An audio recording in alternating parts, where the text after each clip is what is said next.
Humiliated and insulted എന്ന് പറഞ്ഞിട്ടുള്ള ഈ ഒരു സീരീസിൽ പോർട്രേറ്റ് വെച്ചിട്ട് ഒരു 5ഓളം വർക്കുകൾ ഇവിടെ ചെയ്തിട്ടുണ്ട്. ആ വർക്കുകൾ നമ്മൾ ഇതേപോലെ തഴഞ്ഞ് അല്ലെങ്കിൽ മാറ്റി നിർത്തപ്പെടുന്ന മനുഷ്യരുടെ റെപ്രസെന്റേഷൻ തന്നെയാണത്. അത്തരം ജീവികളുടെ പോർട്രേറ്റ്, എന്നും പോർട്രേറ്റ് എന്ന് പറഞ്ഞു കഴിഞ്ഞാൽ നമ്മൾ രാജാക്കന്മാരെ ഓർത്തു വെക്കാനൊക്കെ ആദ്യകാലത്ത് അവരുടെ മുഖം നമ്മൾ ഓർത്തു വെക്കാൻ വേണ്ടി നമ്മൾ ചെയ്തിരുന്ന ഒരു കാര്യമാണ് പോർട്രേറ്റ്സ്.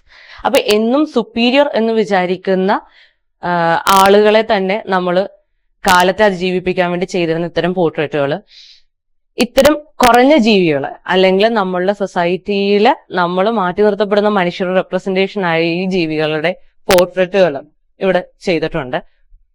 ശരിക്കും അതിനുവേണ്ടി ഞാൻ ഉപയോഗിച്ചിരിക്കുന്ന ഫ്രെയിം അത് ശരിക്കും ആ ഒരു വർക്കിന്റെ ഭാഗം തന്നെയാണ്. ബാക്കി എല്ലാത്തിനും നമ്മൾ ആ വർക്കിനെ ഡിസ്റ്റർബ് ചെയ്യാണ്ടിരിക്കാനുള്ള ഫ്രെയിമുകളാണ് ചൂസ് ചെയ്യുന്നത്. ഇതിന് അതിനേക്കാൾ ഇമ്പോർട്ടന്റ് ആയിട്ടുള്ള ഗോൾഡൻ ഫ്രെയിമുകൾ യൂസ് ചെയ്യണം. ആ ഒരു ഇമ്പോർട്ടൻസ് ഫീൽ ചെയ്യാൻ വേണ്ടിയാണ്. അത് ഉൾപ്പെടെയാണ് ആ വർക്കിന്റെ ഭാഗമായിട്ട് മാറിയിരിക്കുന്നത്. ആ ഒരു ഫ്രെയിം ഉൾപ്പെടെയാണ് ആ ഒരു കോൺസെപ്റ്റ് ഞാൻ കൊണ്ടുവരാൻ ശ്രമിച്ചിരിക്കുന്നത്.